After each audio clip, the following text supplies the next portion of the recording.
All right, welcome everybody to today's class in Mathematics 1. Before we start, let's take a quick look at some warm-up exercise. I'd like you to solve the following problem. Determine the limit. And we want the limit for x to infinity of the following expression. Square root of x squared minus 3x plus 2 minus the square root of x squared plus 2x minus 3. And those of you who have already taken a look at the exams might notice this has actually been on the exam in 2019. So let's see if you can solve that. Give you a couple minutes, and I'll also open a quiz on Tweetback to see if you can find the right answer.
Quick show of hands. Who of you is done? Who needs more time? Okay, quite a few. So let's take 1 or 2 more minutes.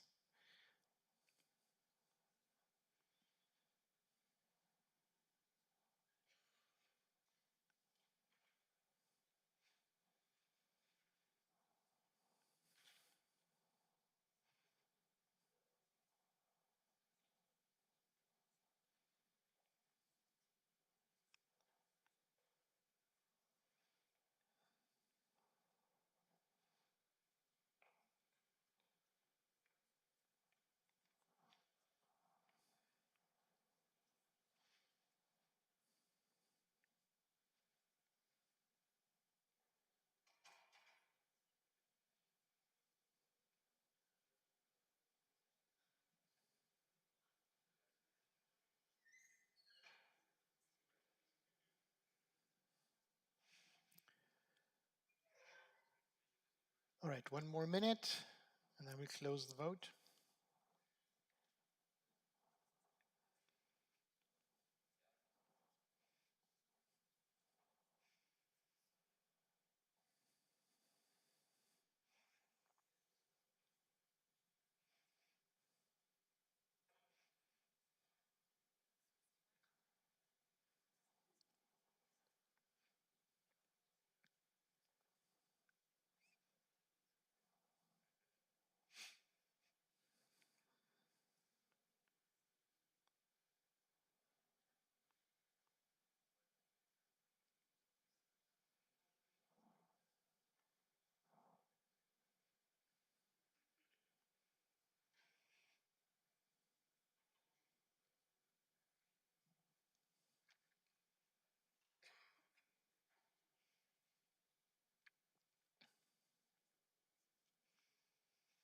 All right, let's have a quick look at your answers here.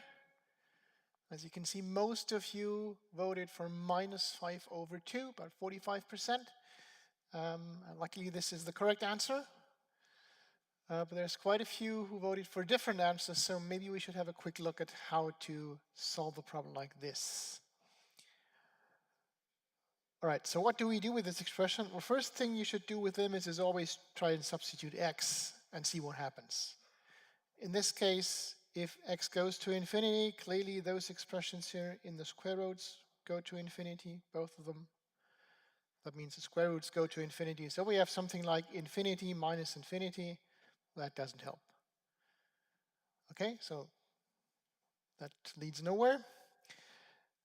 Next thing you should think of is if you have an expression involving square root minus square root, you should remember that trick using the binomial formula to get rid of that square root expression. And that's exactly what we'll do as a first step. So we'll take this square root expression here. Let me just write that down once again. X squared minus 3x plus 2 minus square root of x squared plus 2x minus 3. And we'll multiply this whole expression by exactly this, but we'll replace the minus with a plus. So we have x squared minus 3x plus 2 square root, and now we'll say plus square root of x squared plus 2x minus 3. And so that we don't modify the expression, we'll just put the same expression into the denominator. So effectively, we multiply the whole thing by 1. All right, so just copy that expression once again with the plus.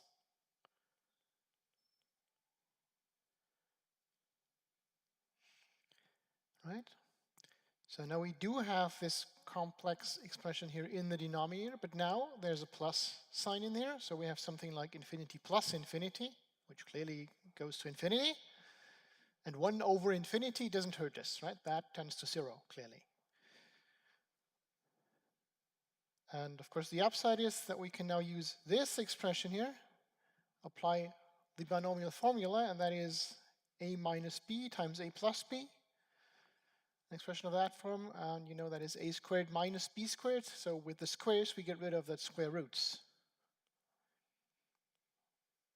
Okay, so this is the general idea here. Getting rid of the square roots means we get x squared minus 3x plus 2. It's the first square root, minus the square of the second square root, that's x squared plus 2x minus 3. And of course, we'll keep the denominator.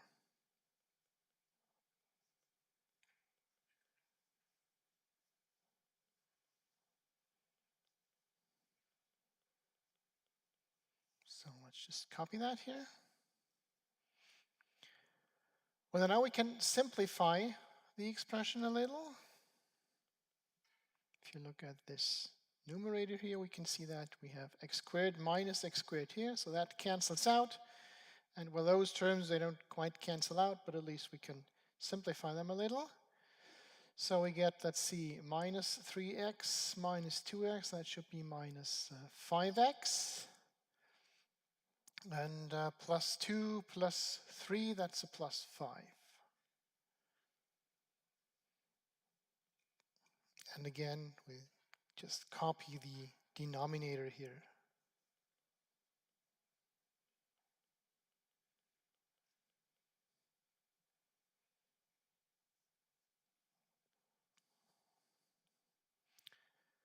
All right, so at this point, we at least got rid of that infinity minus infinity thing. However, if we try to substitute x into this expression now, what we get is something like plus infinity here in the denominator and something like minus infinity here in the numerator. So we still have something like infinity over infinity. Yeah, it's unclear at this point what that limit will be. Now the next trick we're going to apply is something that can always be useful for expressions that involve a fraction of polynomials or also expressions with square roots. We look for the highest power of x and we divide by that highest power. In the numerator, the highest power is 1, x to the power of 1. In the denominator, we have this x squared, and then we take the square root. So the square root of x squared, that's again x to the power of 1. So that is our highest power. And that means what we do now is we divide both the numerator and the denominator by x.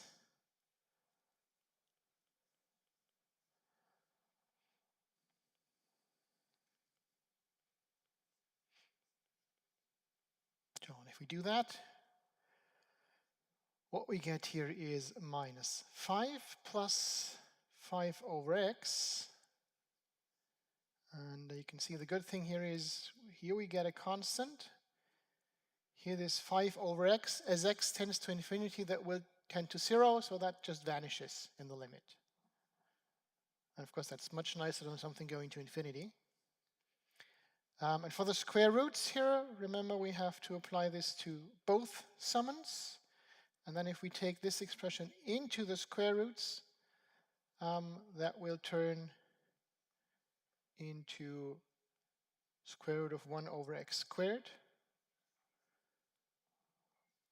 We don't have to worry about signs because x tends to infinity, so we can safely assume it's all positive, right? So no worries there. And that means inside the square roots, we'll just divide everything by x squared. So what we get here is square root of 1 minus 3 over x plus 2 over x squared plus square root of 1 plus 2 over x minus 3 over x squared. And again, same effect, we get constants, that's nice, and we get other terms which simply tend to 0, so those won't worry us.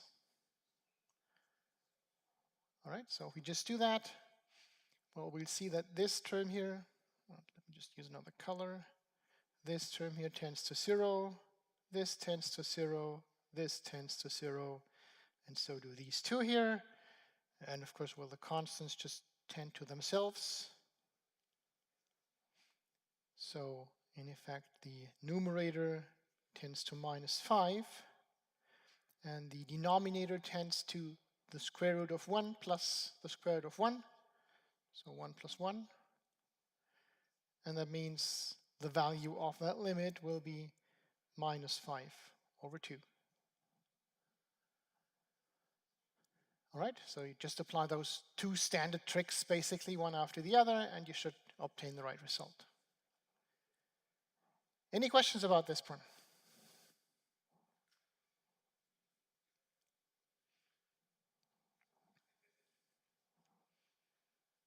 That does not, yes. Sorry, did we have to? The last steps of this one here? Yes, you have to write down this last step in the exam, yeah, that's important. And of course this one as well. Any other questions?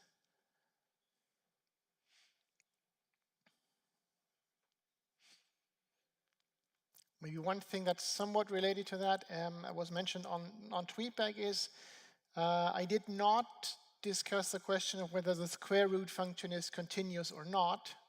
I just assumed it was. We'll talk about that a little when we talk about differentiability. So one thing that we'll learn next week is that every function that is differentiable is also continuous. And we will devise the derivative of the square root function. So it will turn out this is actually differentiable everywhere but it's 0. So it's also continuous there. Right? So I didn't talk about that, but you may use that fact as well. The square root function is continuous. And talking about Tweetback, one more thing that was mentioned on Tweetback, I think even twice. At the beginning of last lesson, I think we briefly talked about sequences and series and how you could combine those or not. And I mentioned something like, you remember there were places when we split up a sequence or a series, then to find out that both parts of that split up were convergent, and then we concluded that the whole thing must be convergent as well. That is based on a theorem that says if I have two convergent sequences like A and Bn both converge, right, then you might remember we had a theorem that then says if I look at the sequence that I get by simply adding those terms together, that will also converge.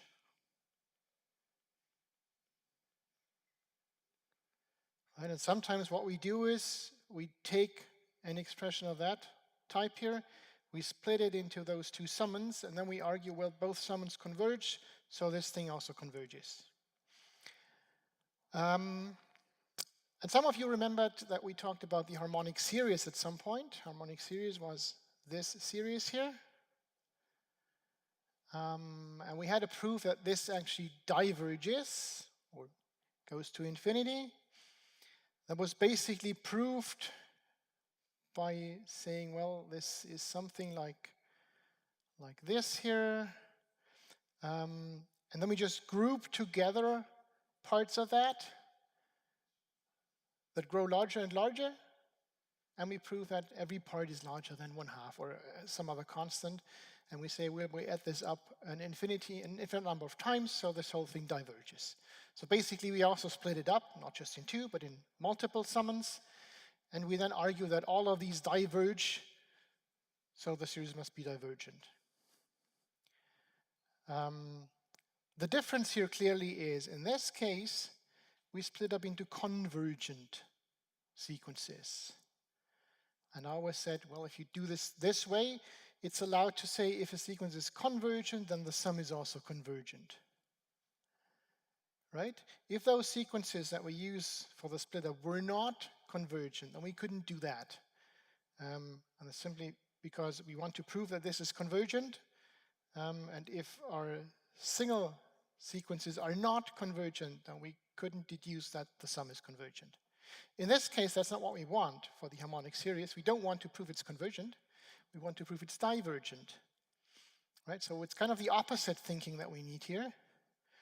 And that is, if we can split that up into multiple series or multiple sequences that are all divergent in the same direction, in this case, all of those kind of go to infinity. So the idea is we split it up into parts that are all larger than a certain constant, 1/2, and we do this an infinite number of times. So it's 1/2 plus 1/2 plus 1/2 plus 1/2 and so on, an infinite number of times, so this diverges. It's not the same thing, right? We don't split that up into convergent sequences. Instead, we group it together and we prove that you can do this indefinitely, right? We don't hit any limit. And it all goes in the same direction. We always get something that's larger than a constant, the same constant, and we can have an infinite number of these sums. So that proves that this harmonic series is actually larger than the split up. And of course, if the split up itself already diverges to infinity, then the series itself has to diverge to infinity as well. That was the argument here. Right? So those two arguments seem related, but they're actually not. That's different things. Yeah?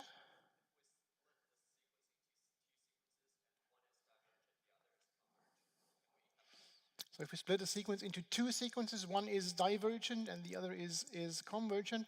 So you say we have something like, I don't know, we have a sequence Cn, we split that up into An plus Bn, and then we found, well, An goes to, let's say, 1, and Bn goes to infinity, right? So if we have something like that, well, then clearly Cn also goes to infinity, right? Because obviously it's larger or equal to Bn, and Bn already goes to infinity. Yeah, we have a constant plus infinity that can only be infinity. Yeah, and of course you can also use that direction. That's true. You could not argue in the reverse direction. I think that's the mistake here. So you could not argue something like, if I have this split up here, right, in anything, and I know that this diverges, that doesn't mean anything for An and Bn. Right? Only thing I know is they can't both converge. Because if they did, then their sum would also converge. But Cn doesn't converge. Right? But I don't know whether An converges or Bn converges or both diverge. Anything might happen, basically. Yeah, so you can't do that. Question?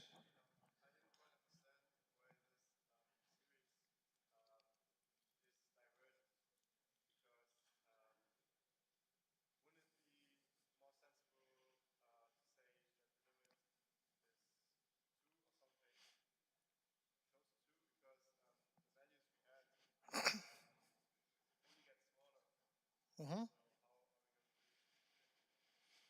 Yeah, so the values we add get smaller and smaller. That is true. So basically the argument, if I'm not mistaken, goes something like this. Let's ignore that 1 at the beginning. Here we have 1/2. Next, what we do is we group the next two together. And clearly that is greater or equal to 2 times that last summand here, 2 times 1/4, right? Which is also 1/2. Then the next couple of summands that we group together are those. And then the argument is, well, now let's take 4 instead of just 2. And that is greater or equal to 4 times 1/8, right? This is the smallest one. All the others are larger than that, so this is greater or equal to 4 times the smallest summand, which is again 1/2. Right, so I have 1 plus 1/2 plus 1/2 plus 1/2, and of course I can continue that argument. Right, next I will group together not 4 but 8 summands, then I'll use 16, then 32. It will get more and more, and I will always get something that is at least 1/2, more than 1/2 actually. And I can do this an infinite number of times. So I get an infinite number of times 1/2, and that clearly goes to infinity. I can make this as large as I want to. I just have to use more and more summands. Right, give me any number, I can provide you with a number of summands that I need to break that limit. That was the argument here. So that does not converge. And of course, the reason basically is the fact that these functions grow so slowly. If they grow faster, then this thing breaks down. You might remember we've talked about the series 1 over n squared, and it turned out that actually converges. So there is a point where the growth is fast enough that we can't use that argument anymore, because the blocks would have to grow faster and faster, and at some point it just gets too much. But it's hard to pinpoint that point. Question, yeah.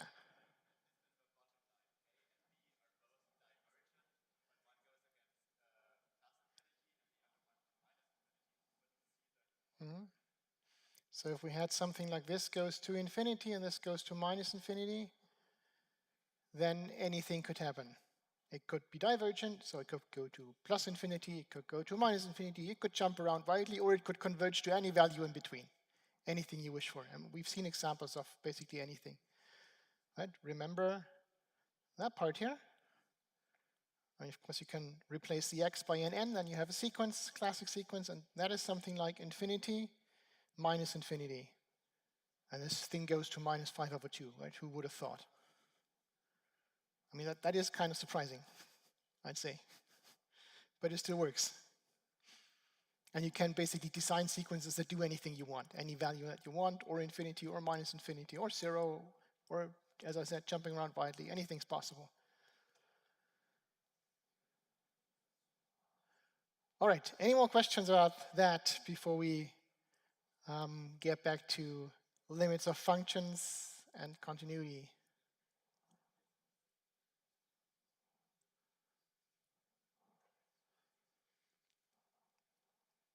All right, so I hope I answered that tweetback question.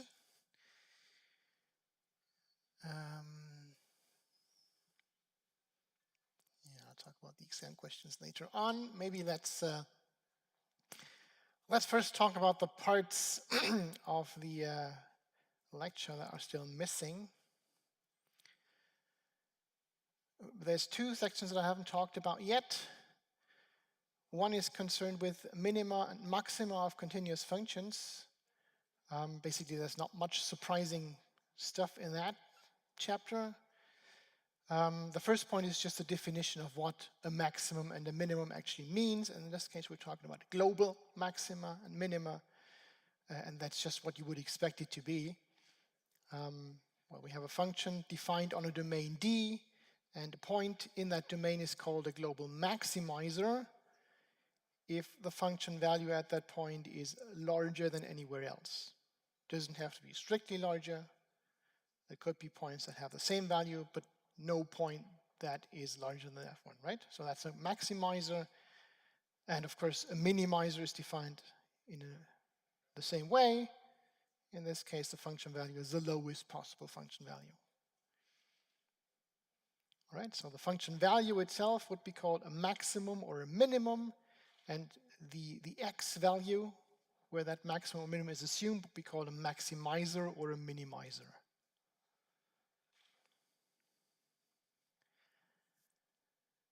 And last, the function is called bounded.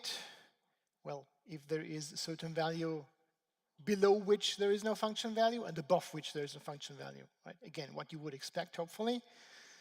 Specifically, it's called bounded below if there is some limit b below such that all function values are larger than that one.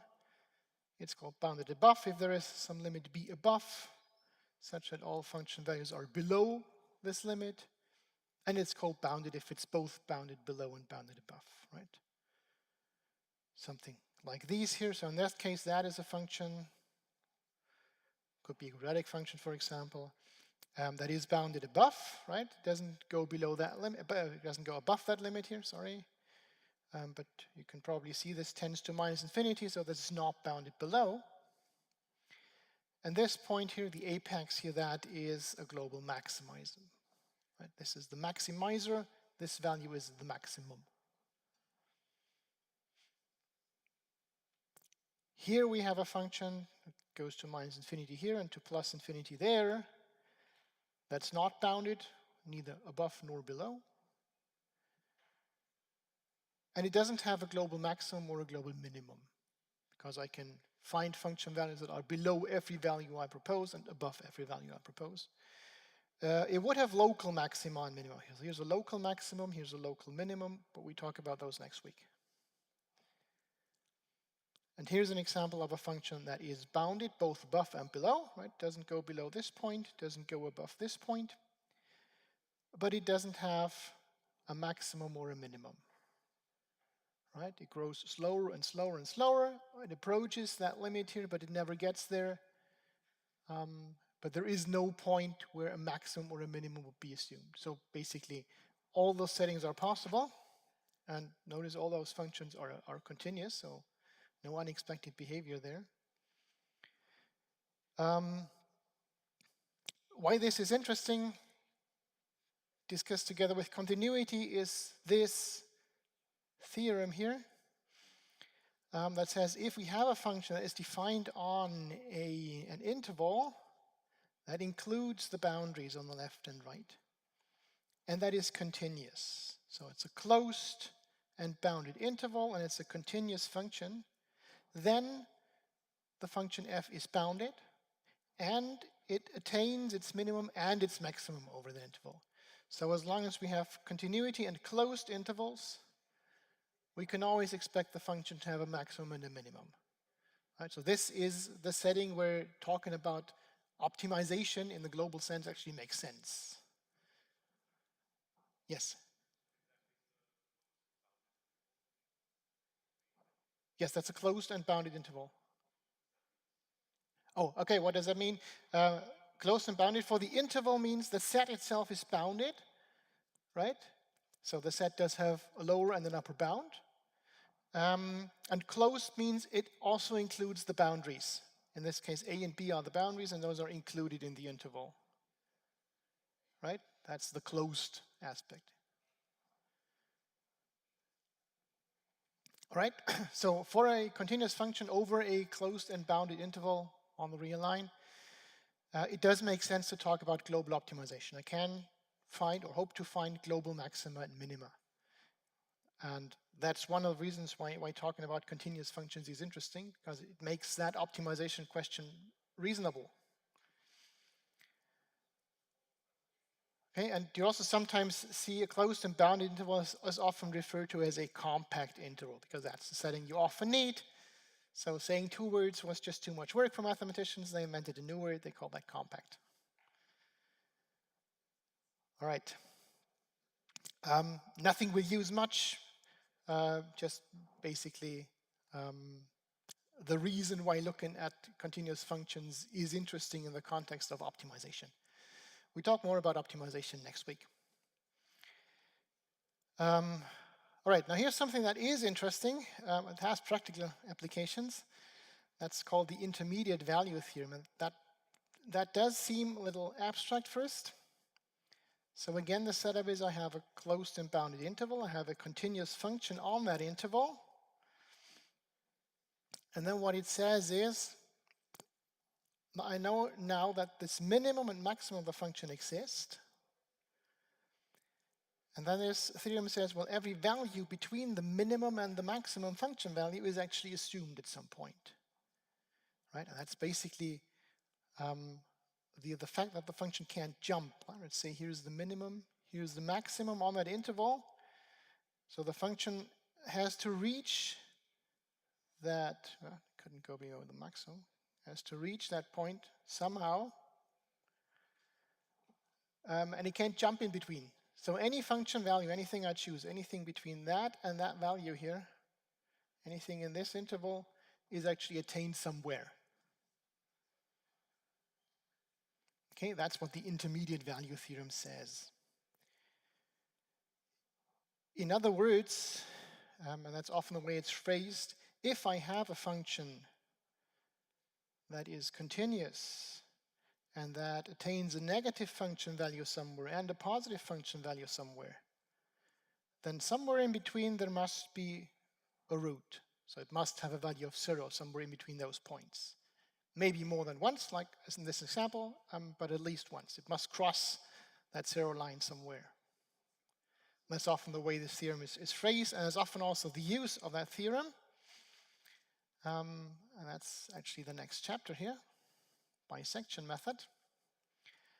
That makes use of that theorem. So what bisection does, what we want that to do is, we have a function, we know it's continuous, and we want to find a root.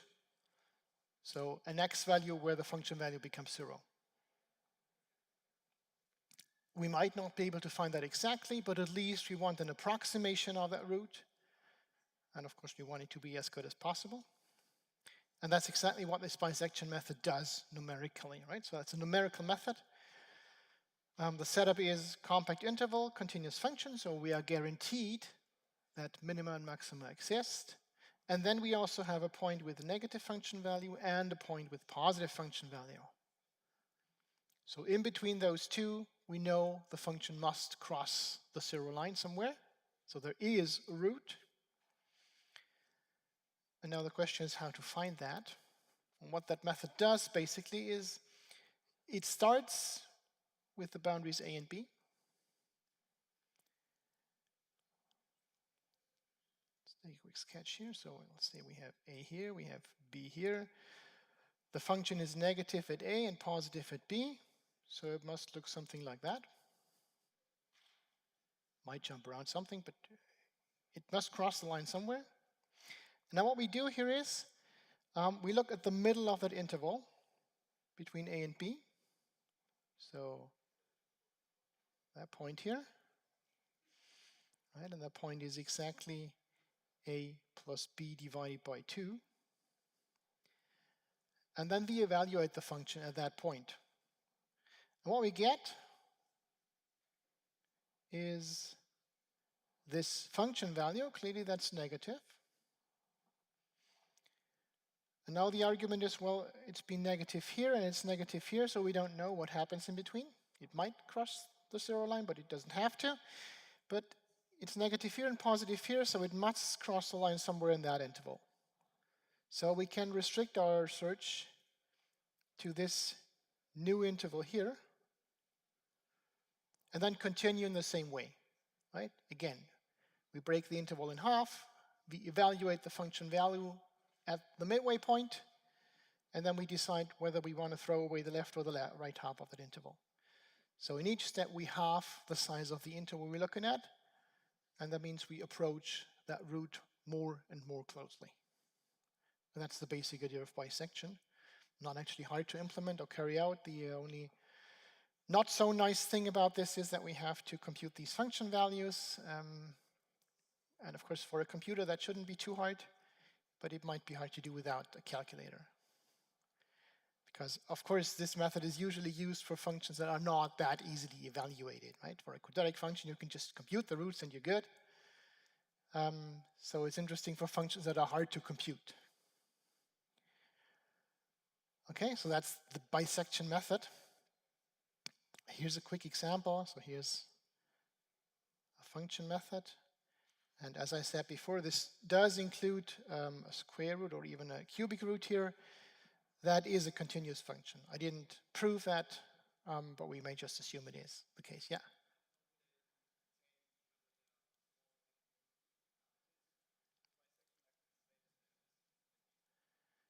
So the question is, what would I do if there's more than one root? Yeah, so for bisection, you'll be able to find one root. So you can be sure there is one root and you'll be able to find or approximate one. But whether there's more and where these other roots are, we don't know, right? So if you care about that, you'll have to use some more involved method. Bisection will approximate one root for you and you can't choose which one. All right, so what we do here is basically we first evaluate the function on those boundary points, 1,000 and 3,000 in this case, and we find it's negative at one point and positive at the other. Notice I don't actually have to compute the correct value here, I just have to be sure it's positive or negative. That's all I need, I don't need the actual value. So I start with that interval, I do my computations. At the midway point, right? So this is 2,000 here in the middle of those two. And then I evaluate the function at 2000 and I find out it's still positive, right? So it was positive here, it's positive here, and I know it's negative here. So that means I can be sure that there is a root in that interval. And that means I now restrict my search to that interval. And to come back to your question, of course, there could also be a root in that interval. I don't know. I can't be sure. There could be one or there could not be one. The function could go like this or it could go like this. Who knows? Yeah, only thing I know for sure is it must cross the line somewhere in that interval, so that's why I restrict my search to that.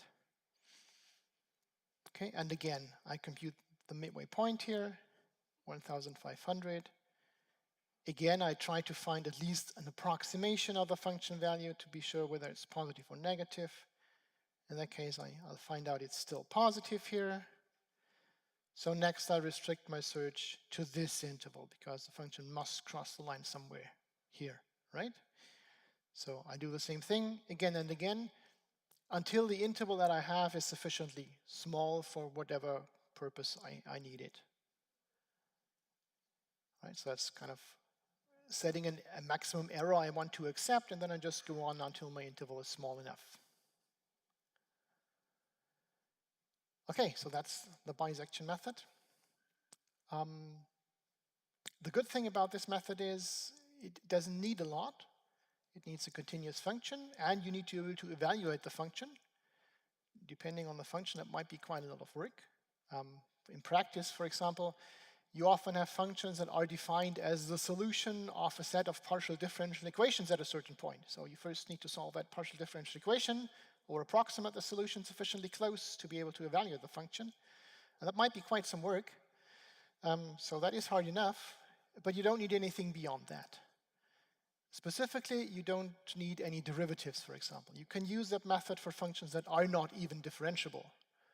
And you don't have to compute any derivatives. So that's not a lot of work to do. On the other hand, of course, if the function is not just continuous, but if it has more nice properties like being differentiable, you're not using these properties. And using these properties might be very helpful. And we talk about methods to do this next week. All right, so that's a method you can basically always use. Very simple, pretty efficient, but maybe not the best if you know more about your function. And of course, also something that is hard to generalize into higher dimensions, right? So this works on the real line because you can just split up your interval into two parts. That's very easy. But in reality, most functions that you're interested in don't just have one variable they depend on. They have multiple variables they depend on. And how do you split up something that is not an interval, but let's say a cube or a circle, a disk? That's not as easy to do. Right? So hard to generalize that to higher dimensions. We talk more about that next semester. Question?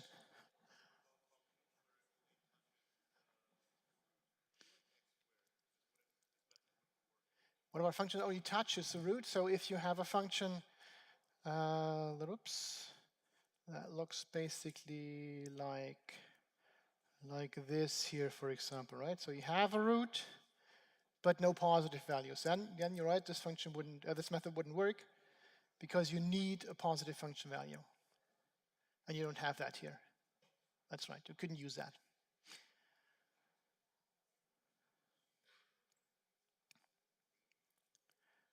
All right, so that's bisection. We have an example for a bisection on the exercise sheet, I think. So you can try to do the computations there yourself.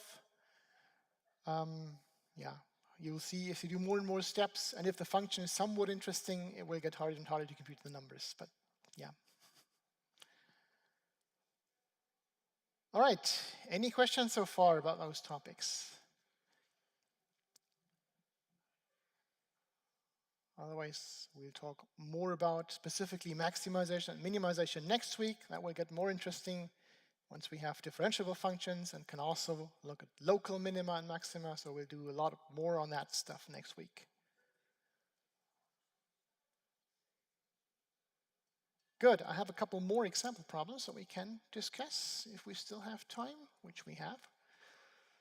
So maybe let's take a look at one more exam problem.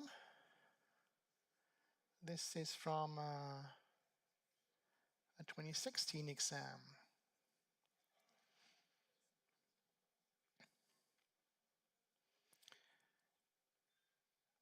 And the problem is this: consider a function defined on the real line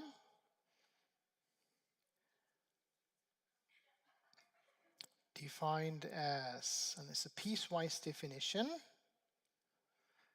F of x is defined as either x squared minus 1 for x in minus infinity to 1, both excluded. It has a value of 0 for x equals 1. And after that, it's x squared minus 5x plus 4.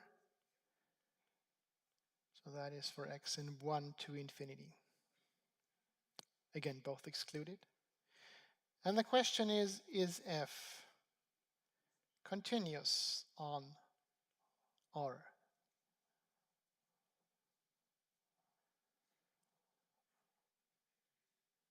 As usual, I'll give you a couple minutes to find that out, and then we'll discuss how to approach that.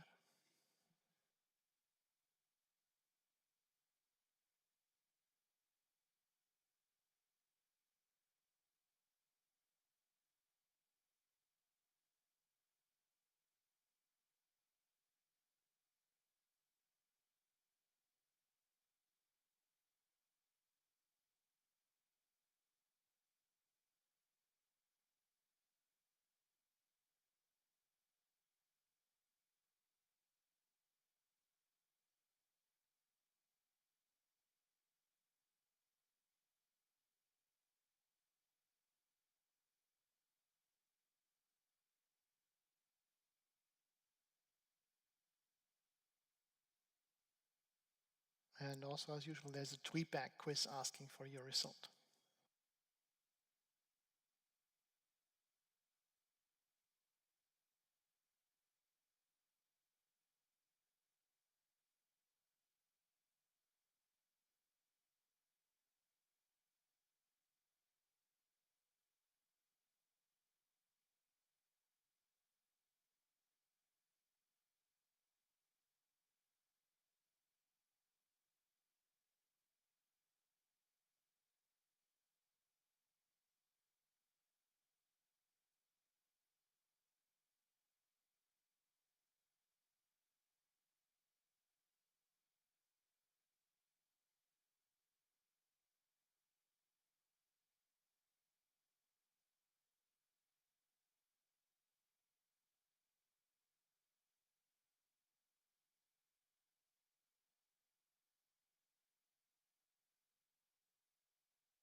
So quick show of hands, who is done?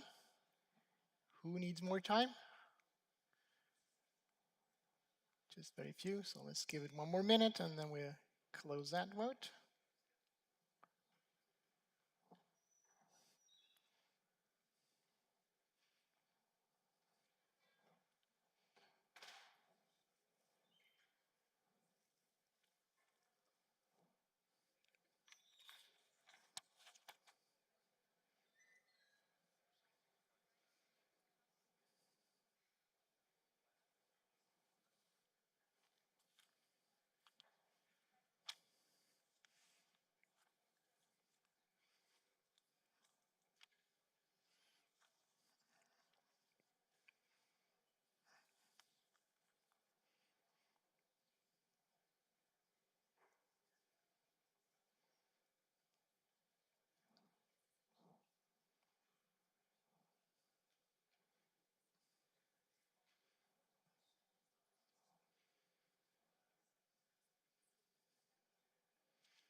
All right, so this is your result. Most of you said this function is continuous on R, and of course you're right again.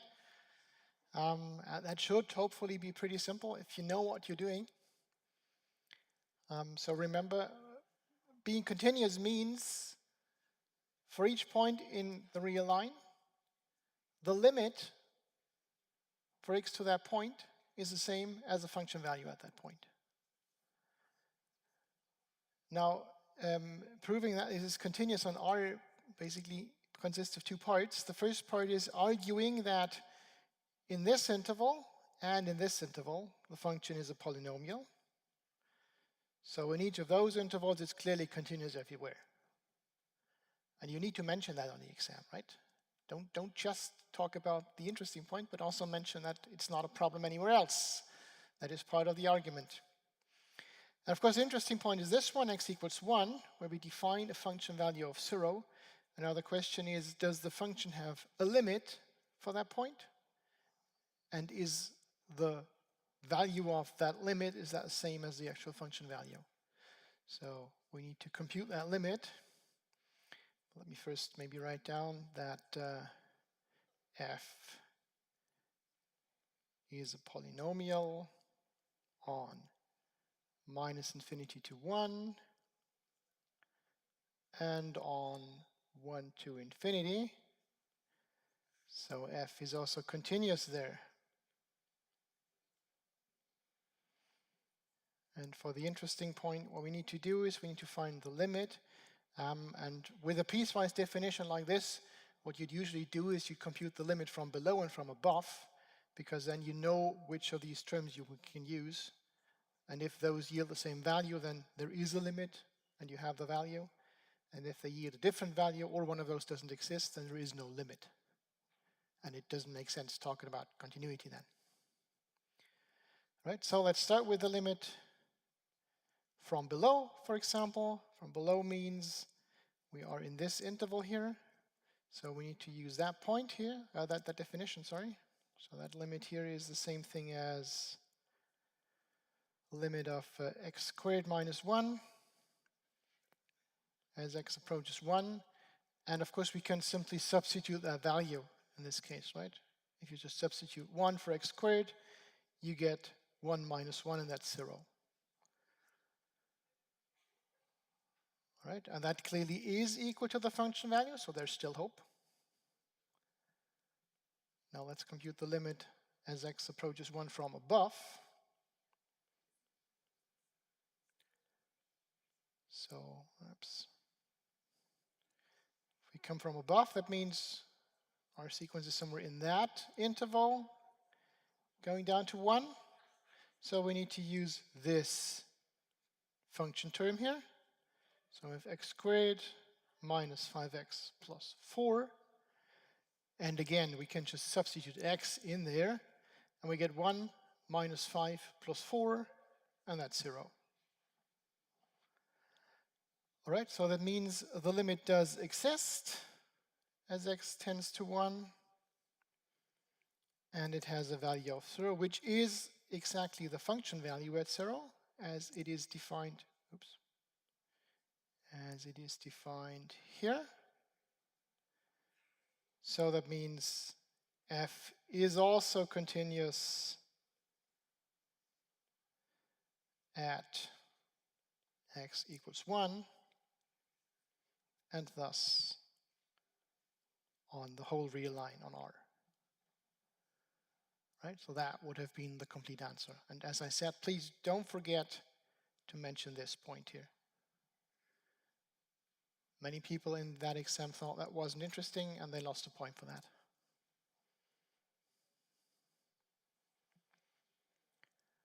All right, any questions about this one? Yes. Sorry? Yes, of course, thanks. That should of course be the function value at 0.1 and not 0, right? So that should be a 1, yes. I hope that's the only place where I wrote that incorrectly.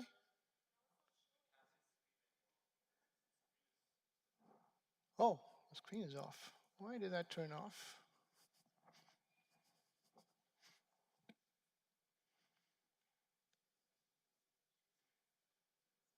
That should work. Maybe I accidentally unplugged something here. Give me a second, I'll try and fix that.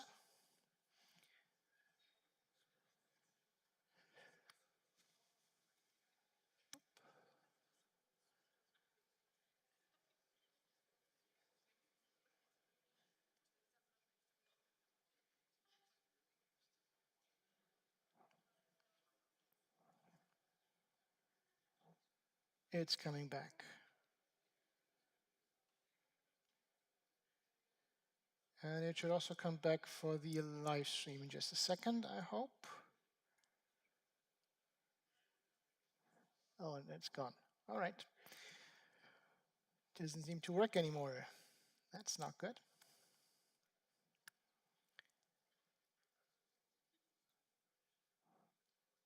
Let me give it one more try.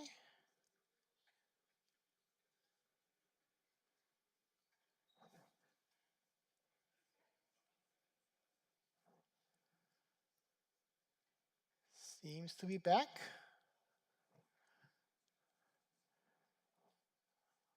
All right, so this is where I corrected my mistake. And it should also be back for the live stream now. I hope this will hold out until the end of this lesson at least. All right, any more questions about that?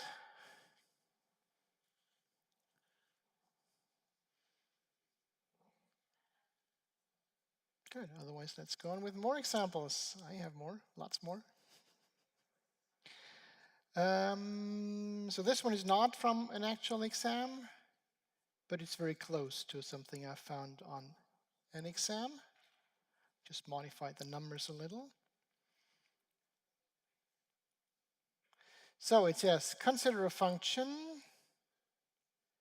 f with a domain of df to R, given by f of x equals, when this is a fraction, x to the third, minus 2x squared minus 5x plus 6, divided by x squared plus x minus 2. And there's a couple of questions to answer here. The first is determine the maximum domain.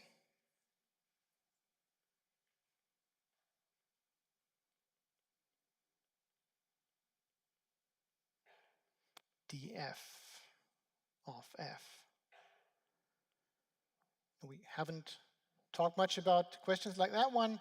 Basically, the point here is find out for which x values f is actually defined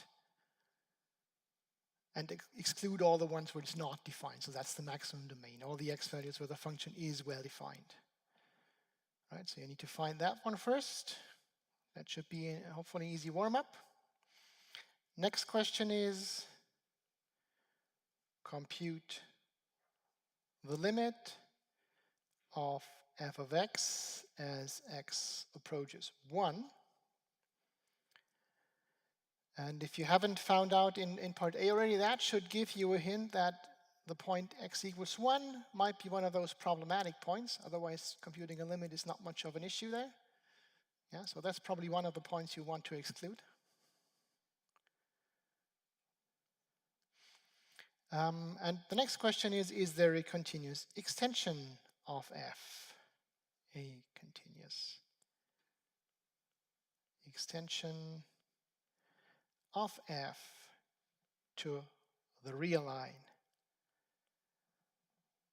So meaning, can I define a function that acts the same as f, that is continuous everywhere on R? So the domain is then also R, of course. Good. As usual, I'll give you a couple minutes to solve that, and then we'll see what we find out.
And as usual, I've set up tweetback quizzes for those 3 parts.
Quick show of hands, who's done already? Who needs more time? That's still quite a few people, so I'll give you a few more minutes then.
Right, so how are you doing? Who will still need more time on that?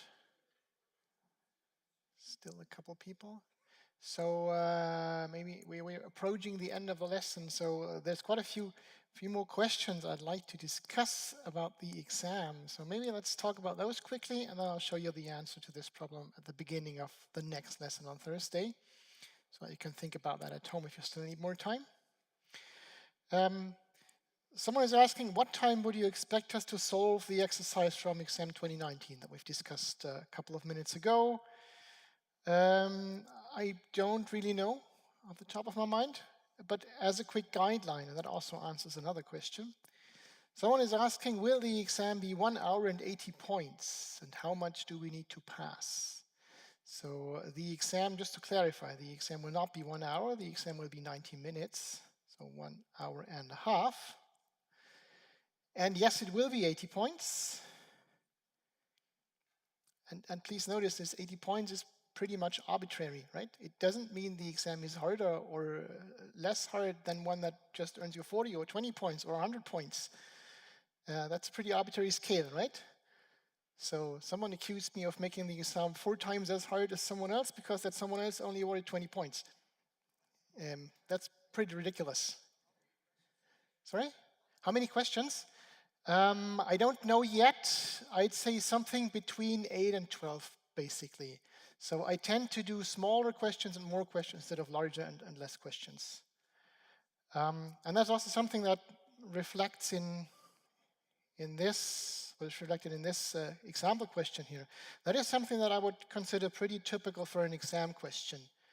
You might notice that actually questions A and B, I could do without those. If you want to answer C, you'll have to answer A and B at some point, right? In A, you will find out that 1, x equals 1 is one of the critical points. There's 2 actually. And that means you'll have to compute the limit at those critical points. So you need to answer those anyway. Still, in the exam, I'd rather give you more detailed questions. So to give you a rough guideline of what you need to do in most cases. Of course, I reserve the right to also have more complex questions that would then maybe only ask that and expect that you know what you're doing. But most of the questions will be more detailed, yeah.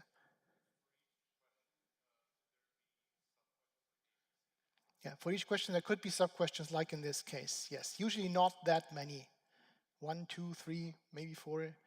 I usually tend to do more diverse questions with fewer sub-questions, right? So as I mentioned, there'll be 80 points for the exam. The reason for that choice is basically that there is at least a rough correspondence with those 90 minutes. So as a rule of thumb, I will tell you for each question and each sub-question how many points I'll award for that. And as a rule of thumb, you should spend about 1 minute per point for that question. That means you'll spend about 80 minutes for answering the questions, and then you have 10 additional minutes for reading and checking your answers. Right? So as I said, a rule of thumb. Of course, the number of points also depends on how hard the question is and not just on how much time I think you need. There might also be questions that earn you 10 points and you can answer them in 2 minutes if you're quick and clever. That might be the case. But as a rule of thumb, it's a good idea to have that in mind. If you find you need a lot more than that, maybe it's a good idea to skip that question for now, try something else first and come back to that later on. Right, so that should answer this question. Someone is asking if I make Vorzeichen, so if I get the sign wrong, but the calculation is still right, would I get points on that? Answer is, just a second, answer is it depends. There will be questions where I just ask for an answer. And of course, if the answer is wrong, you get 0 credits. If the answer is right, you get all the credits. Maybe if the answer consists of more than just one part, I'll give you partial credits if you get that right. So for example, if I'm asking for a vector that has 3 components and you get 2 correct, maybe you'll still get a few points for those, even if the third one is wrong.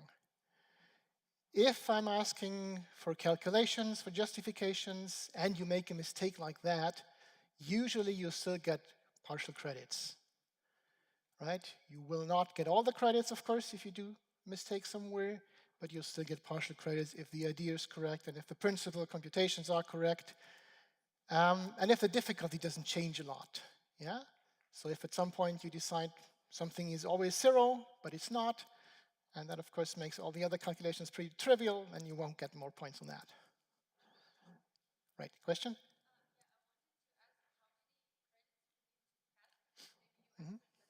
I didn't answer that yet. Yeah, I was going to come to that. So to pass, you will probably need about 34 out of those 80 credits. I haven't made a final decision on that. I will put a number on the exam as a bound. So at examination time, you will know how many credits you will at least need to pass. I do reserve the right to lower that number. I will not increase it. Yeah, so if you get those 34 points, you will have passed. Maybe you will also have passed with 33 points. I'll make the decision after we did the corrections. That also means if you want to be sure to not pass the exam, please make sure to cross out everything that you wrote. You cannot come to me afterwards and ask me to not count the exam. Right? Once we have collected the exam, we have to grade what is there, whether it's right or wrong. So if you'd rather not pass than get a bad grade, be sure to cancel everything that you wrote before you submit the exam. And also, you cannot not submit the exam. You'll have to submit whatever you wrote at the end. Right? You can cross it out, that's fine, but you'll have to submit it. And we have to correct it. I think there was a question somewhere there. Yeah? The screen isn't working again. Okay, I just wrote 34 credits to pass, right? Doesn't make sense to repair that now. Let me just have a quick look at if there was one more question on the exam that I wanted to quickly answer. In the exam, do we have to write what you wrote in orange, like parts of an expression 10 to 1 to 0 to whatever? I always mark that in orange. It would be helpful if you did that, so that the graders know what you were thinking at that time. And even if what you were thinking was wrong, you can at least show that you were using the right approach, and maybe you'll get partial credits for that. Right? So everything that makes it easier for the graders to understand what you were trying to do, even if you did not do it correctly, is usually helpful. So my advice is, please do that. All right, I think that covers all the organizational exam questions that have been asked at this point. So I'd say, let's call it a day. Have a nice evening, and I'll see you on Thursday, and we'll discuss the solution of that problem on Thursday then.